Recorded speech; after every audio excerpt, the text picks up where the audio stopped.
Army and Marine Corps units awarded Presidential Unit Citation on 2nd anniversary of Afghanistan withdrawal. 2 years after the chaos of the Afghanistan evacuation, the Pentagon has announced that many of the Marine Corps and Army units involved in the effort will be honored with a Presidential Unit Citation, the highest distinction that a military unit can receive. Members of the 24th Marine Expeditionary Unit, the Special Purpose Marine Air Ground Task Force Crisis Response Central Command, and Joint Task Force 82 of the Army's 82nd Airborne Division will be recognized with the citation for their efforts during Operation Allies Refuge, Defense Secretary Lloyd Austin said Thursday. Besides the Army and Marine Corps units, elements of 20 other units including active duty and National Guard troops were awarded the Presidential Unit Citation, according to an update from the Army Thursday evening. Not just silt. West Point's time capsule actually contained some historical artifacts. As the final American soldiers stepped onto an aircraft on August 30, 2021, and the final C-17 Globemaster III prepared to depart Kabul, more than 124,000 people ranging from government employees to Afghan refugees had been flown to safety, and more than 2 decades of U.S. military involvement in the country was left behind. That massive and historic evacuation effort from Hamid Karzai International Airport also came at a major cost.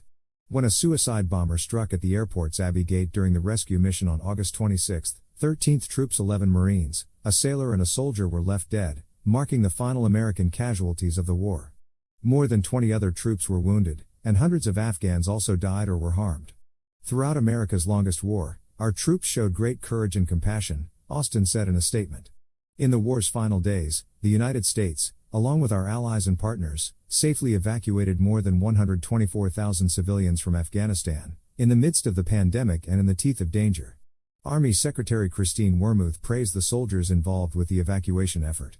The bravery of the soldiers on the ground and the dedication of those who supported every evacuation flight exemplify the ideals of service with honor and compassion, Wormuth said in a statement.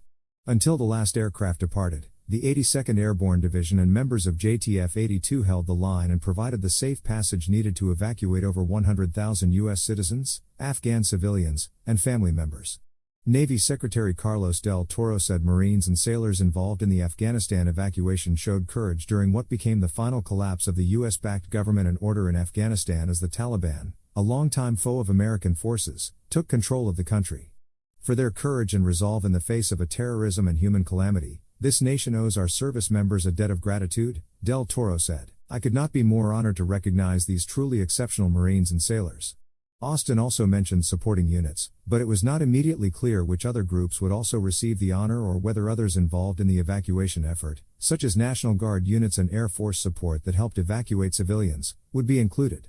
Among the U.S. military troops on the ground for the evacuation were National Guard units, such as the Minnesota Guard's Task Force 1 to 194 Armor and a small contingent from the Vermont National Guard 3rd Battalion, 172nd Infantry, Mountain, 86th Infantry Brigade Combat Team.